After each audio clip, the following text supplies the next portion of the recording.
बताओ जी, आज राखी गढ़ी में आए हो, क्या कार्यक्रम था? आज बारा खाप ने एक बहुत ही जो किसान जिनका एक योगदान रहा, जो पिछले 1 साल के आंदोलन में उनको सम्मानित करने का एक बहुत ही अच्छा एक अपने स्थापना दिवस पे इन्होंने कार्यक्रम किया।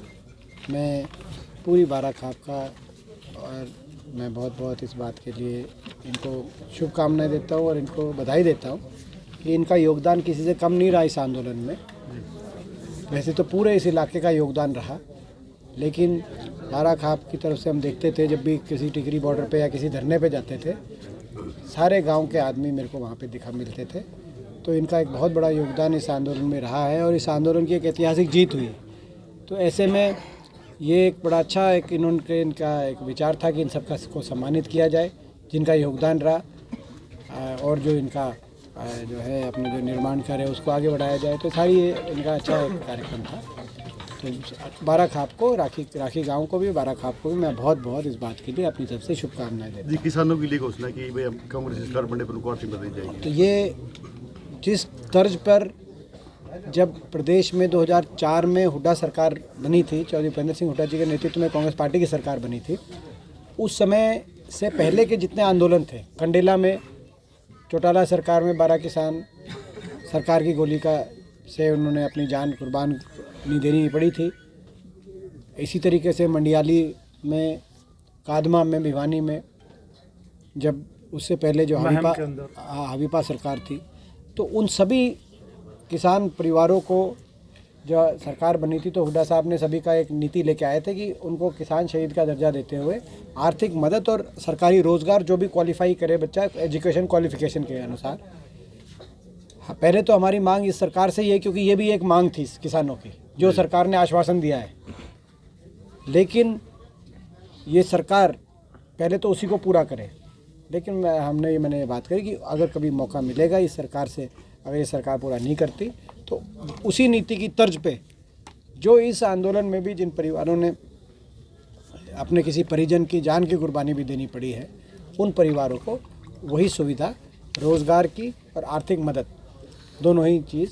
और इसके साथ साथ जो मैं कांग्रेस विधायक दल का, हुड्डा साहब का मैं धन्यवाद करता हूँ इस बात के लिए। हम लोगों ने सुझाव दिया और उन्होंने माना, और अभी अपनी निजी तरफ से सभी परिवारों को 2-2 लाख रुपए की जो है सहायता राशि दी गई है कांग्रेस विधायक दल द्वारा। उसमें जो है सुभाष गांगुली जी का भी एक योगदान रहा उसका फैसले में जिस दिन चर्चा हुई थी, इन्होंने भी बड़ा उसमें इनका सकारात्मक योगदान रहा है। जी, प्रदेश में यूरिया की भारी किल्लत है, इसको लेकर विपक्ष क्या कर रहा है? देखिए, ये सरकार तो कह रही है कि भाई कोई खाद की किल्लत ही नहीं। इस प्रदेश में खाद की उतनी वैसे ही किल्लत है जैसे कोरोना के टाइम ऑक्सीजन की किल्लत थी, जिसका सरकार कह रही है कि ऑक्सीजन की और दवाइयों की किल्लत ही नहीं। अगर आप ये माने कि ऑक्सीजन और दवाइयों की कोई किल्लत ही नहीं हुई, तो आप ये भी मान सकते हैं कि भाई किसान जो है वो, क्योंकि सरकार ने तो वही जवाब दिया, ऑक्सीजन की वजह वहाँ बोला कि भाई ऑक्सीजन की दवाई की किल्लत थी, बोला कोई किल्लत नहीं, खाद की बोला कोई किल्लत नहीं। मेरे को लगता है चंडीगढ़ विधानसभा में इन चीज़ों की किल्लत नहीं है, मगर विधानसभा से बाहर सरकार को निकले बहुत टाइम हो गया, वो आइसोलेशन में वहीं बैठे हैं चंडीगढ़। हरियाणा आए, देखो डीएपी खाद जो है पुलिस के पैरे में किस तरह से बटा, आपने ऐसे ऐसे नज़ारे आए, स्वयं कृषि मंत्री जी के निर्वाचन क्षेत्र लोहारू से ऐसे ऐसे नज़ारे आए जिसका आप आज अनुमान लगा सकते हैं कितना किसान को जो है कितनी दुर्गति हुई। और अब यूरिया में वही स्थिति सामने आ रही है। तो ये यूरिया आ गया दिल्ली की बिड, हाँ, साथ में सरकार अच्छा, एक है ये जी जो सांसद जी, सरकार तरीके निकालती है। पहले आपने देखा होगा कि 5 किलो कट्टे में वजन घटा दिया था, आपने देखा होगा, वजन रेट बढ़ा दिया था कट्टे का, यूरिया कट्टे का रेट बढ़ा दिया था, वजन 5 किलो घटा दिया। तो ये सरकार की मैं समझता हूँ कि बारी बारी हर वर्ग को सुए लगा के, क्योंकि असंवेदनशील सरकार है, सुए लगा के टेस्ट करती है कि भाई ये वर्ग कब जो है परेशान होगा। जी, भाजपा सरकार नौकरियों में कह रही है कि हमने ईमानदारी से नौकरियां दी हैं, और अभी सामने आया कि भाई नौकरियों में तो बहुत बड़ा गड़बड़ डाला हुआ है, इसको लेकर देखिए ये दुर्भाग्य है। मैं मुख्यमंत्री से पूछना चाहता हूँ, सबसे पहले तो हरियाणा प्रदेश में देश में सबसे ज़्यादा बेरोजगारी क्यों है? भारत सरकार के अनुसार, मोदी सरकार के अनुसार, नीति आयोग के अनुसार देश में सर्वाधिक बेरोजगारी दर का प्रदेश हरियाणा पिछले 2 साल से क्यों बना हुआ है? कि क्या विफल आपकी नीतियाँ रही? निवेश हुआ नहीं, कहीं फैक्ट्री लगाई नहीं, कहीं औद्योगिक क्षेत्र IMT स्थापित की नहीं गई, बड़े बड़े जो प्रोजेक्ट्स थे उन प्रोजेक्ट्स का पलायन हो गया, रेल कोच फैक्ट्री चली गई, जो इंटरनेशनल एयरपोर्ट NCR वाला इंटरनेशनल एयरपोर्ट, ये फ़र्क है जो आपको पता है, जो इंदिरा गांधी एयरपोर्ट का दूसरा एयरपोर्ट बनना था उसका पलायन हो गया। तो ना निवेश हुआ, ना निजी क्षेत्र में रोज़गार, ना सरकारी क्षेत्र में जितना व्यापक स्तर पर रोज़गार मिलने चाहिए थे वो मिले नहीं। और सबसे ज़्यादा बेरोजगारी दर के झेलते हुए नौजवानों के जख्मों पे नमक छिड़कते हुए इतना बड़ा भर्ती घोटाला, HPSC और HSCC, स्टाफ सिलेक्शन कमीशन और पब्लिक सर्विस कमीशन, दोनों में ही। और ऐसा घोटाला कि लगभग 30 तो पेपर लीक हो गए। हम ये इसकी बात उठाते रहे कि ये पेपर लीक हो रहे हैं। इस दौरान छापा पड़ा विजिलेंस का तो 3 करोड़ 60 लाख पकड़े गए डिप्टी सेक्रेटरी के पास, और जिसमें से 1 करोड़ से ज़्यादा तो उनके दफ्तर में पकड़े गए। कितना खुला मामला था आप देख लो। दफ्तर में ये भी बात नहीं देख रहे थे, घर में दे जाओ। अभी तक वो परीक्षा भी तो नहीं निकली। और वो इसके साथ हुए था जो असली चेहरा था सर, जो वो सामने क्यों नहीं आ रहा है? किसी को बलि का बकरा बना, क्योंकि हमने मांग करी कि CBI इंक्वायरी हो हाई कोर्ट के सिटिंग जज से। इसकी आप ही की सरकार है, हमें पता है CBI जो है किस तरीके से उसका भी संस्था का राजनीतिक, लेकिन फिर भी हम कह रहे हैं आप इंक्वायरी कराओ ताकि हरियाणा के नौजवानों को विश्वास तो टिके, असली चेहरे तो सामने आए। लेकिन ऐसा लगता है कि सत्ता में बैठे हुए उच्च पदों पे कुछ ऐसे लोग इसमें शामिल हैं जिनसे तार जुड़े हुए हैं इन घोटालों के, कि सरकार इससे भाग रही है। हम बार बार कह रहे हैं निष्पक्ष जांच हो, कम से कम निष्पक्ष जांच की तो जो है बात करनी चाहिए। हरियाणा के युवाओं से माफ़ी मांगो आप, इतने पेपर लीक हो गए, सबके फ्यूचर ख़राब हो गए। और जो है रेट लिस्ट पकड़ी गई, जो पंजी मैं बता रहा हूँ आपको बात, रेट लिस्ट आपने देखा, छापे में केवल पैसे नहीं पकड़े गए। जैसे परचून की दुकान पे टॉफ़ी के न्यारे, चॉकलेट के न्यारे, लॉलीपॉप के न्यारे, चीनी दाल के न्यारे, इस तरीके से रेट तय थे कि भाई HCS क्लियर तो 40, प्रीलिम क्लियर, अगर डेंटल सर्जन तो 35 लाख, HCS तो 40 lakh, ANM 20 lakh, staff nurse 10 lakh. ये उसी तरीके से जब HSCC पे छापा पड़ा था तो उस समय जो HSCC के अधिकारियों पे, तो जो उस समय एक रेट लिस्ट निकली थी कि भाई क्लर्क में 10 लाख, ड्राइवर में 5 लाख और कंडक्टर में 4 लाख। तो ये कौन रेट लिस्ट निकाल रहा है और कौन इन दोनों संस्थाओं के माध्यम से सरकारी नौकरी को बेचने का किसने काम किया है, ये चीज़ जानने का अधिकार है कि नहीं हरियाणा के नौजवान को? सही चेहरे, इंक्वायरी से क्यों भाग रही है सरकार? इंक्वायरी क्यों नहीं चाहते मुख्यमंत्री जी? और कह रहे हैं कि जिसके पास पकड़े गए वाला वही है, बाकी कोई नहीं है। उनको कैसे पता? उनको कैसे पता और कोई नहीं है? इंक्वायरी तो अभी हुई, विजिलेंस की इंक्वायरी कंप्लीट नहीं हुई अभी। तो इसमें इंक्वायरी हो ताकि सत्ता में बैठे लोग जो इसमें शामिल हैं वो भी सामने आए, हरियाणा के नौजवान के साथ न्याय हो। और एक रिफॉर्म प्रक्रिया है, भर्ती की प्रक्रिया जो है, जो गवर्नमेंट रिक्रूटमेंट है, वो एक कंटिन्यूस रिफॉर्म, उसमें कम्प्लीटली ट्रांसपेरेंसी और पारदर्शिता आनी चाहिए, ऐसा हमारा मानना है। सरकार ने, आपकी कांग्रेस सरकार ने 100 गज के प्लाट की जो स्कीम चालू करी थी वो कहा इसने बीजेपी सरकार ने बंद कर दी। इसमें आपकी सरकार आई तो दोबारा चालू करेंगे? बिल्कुल करेंगे। लगभग हमारे समय 4 लाख से ज़्यादा 100 गज के प्लॉट का आवंटन हुआ था और 1 लाख का प्रपोजल तैयार किया गया था, जो आवंटित नहीं हुआ था, लेकिन क्योंकि ज़मीन वगैरह का, तो लगभग 5 लाख का टारगेट उस समय लक्ष्य पूरा हुआ था, जिसमें से 3,95,000 परिवारों को प्रियदर्शनी आवास योजना के माध्यम से और महात्मा गांधी ग्रामीण बस्ती योजना के माध्यम से उनको अपनी मकानों की किस्त, मकान बनाने के लिए भी सहायता। ये वो परिवार हैं जो SC वर्ग के, बैकवर्ड के और छत्तीस बिरादरी गरीब से गरीब परिवार, जिनको अपने सर पे छत की भी जिनको गुंजाइश नहीं है, बारिश हो जाए, ज़्यादा हो जाए तो अपना छत्तीस बिरादरी के सबसे गरीब से गरीब परिवार, इस सरकार ने इस योजना को जो बंद किया है, और अब तो जो है खुले तौर पे जवाब दे दिया डिप्टी CM ने तो इस विधानसभा में कि हमने स्कीम ही बंद कर दी। पहले कम से कम लुकमा बंद कर रखा था कि भाई स्कीम तो बंद, ऑर्डर निकाल रखे थे, लेकिन सरकार की तरफ से कोई बोलता नहीं था, बंद था जी ये स्कीम, पिछले 7 साल से बंद है। अब इन्होंने खुल के बोल दिया कि बंद है, लेकिन इस स्कीम को दोबारा ये शुरू की जाए, हमारी मांग है। और नहीं होगा तो आने वाले समय में हम शुरू करेंगे, ताकि हर पात्र परिवार जो क्राइटेरिया के अनुसार सबसे जो है पुअरेस्ट ऑफ पुअर फैमिली, हर पात्र जो परिवार है उसको हम इस स्कीम के अनुसार आखिरी पात्र परिवार तक भी इस जो है प्लॉट और मकान का हम काम करेंगे आने वाले। आप एक भाषण के दौरान आप बार बार ये बात कहते हैं पैसे का बोरा और पेपर कोरा, इसका क्या मतलब है? एक नारा चल रहा है जी हरियाणा में, हमने तो पता नहीं, इसका आप मतलब निकालो जी। एक नारा चल रहा है कि अगर नारा ये है, अगर कराना हो भर्ती छोरा, पैसे का लाओ बोरा, पेपर छोड़ो कोरा।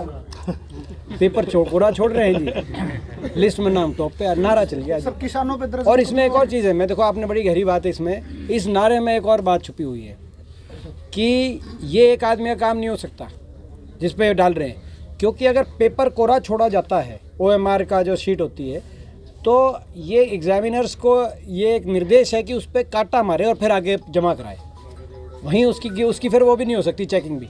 लेकिन यानी कि ये गिरोह कितना ऊपर से लेकर नीचे तक, HPSC के ऑफिस में भी खुले तौर पे पैसे लिए जा रहे थे, वहाँ से लेकर और नीचे एग्जामिनर तक, तो ये एक आदमी का रोल नहीं है। इसमें सरकार सत्ता में बैठे हुए बड़े पद के लोग इसमें उन तक तार इसमें जुड़े हुए हैं, सबकी साठगांठ से ये हुआ है।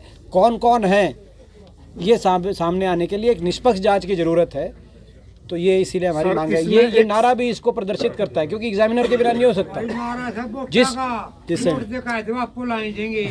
किसानों पर दर्ज मुकदमा की कल बात आई है सरकार की तरफ से, वो सारे मुकदमे वापस ले लिए गए हैं। देखिए, ये अभी जब तक पूरा क्रियान्वयन नहीं होता, हम जो है उस बात को पैनी नज़र से पूरा देश का किसान देख रहा है सरकार की। देखिए, सरकार ने वायदा किया, उसी पर वायदे पे आंदोलन वापस लिया गया था। इसमें वायदे 3 थे, एक तो इन परिवारों की मदद, एक अपना एक केस मुकदमा वापसी, एक अपना जो अपना MSP पे कमेटी, जो MSP को कानूनी प्रणाली देने के पे कमेटी बनेगी। तो 3 थे। तो अब इन 3 वायदों पे, और चौथी मांग हमारी अभी यूं की यूं है कि भाई वो जो मंत्री हैं, गृह मंत्री, केंद्रीय गृह राज्य मंत्री टैनी, अजय कुमार मिश्रा टैनी, उनका इस्तीफ़ा हो, ये चौथी मांग हमारी यूं की यूं है। लेकिन ये पहली 3 मांग हैं, ये सरकार ने मानी, घोषित तौर से मानी, तो उनका लिखित में भी आया था, आपको याद होगा।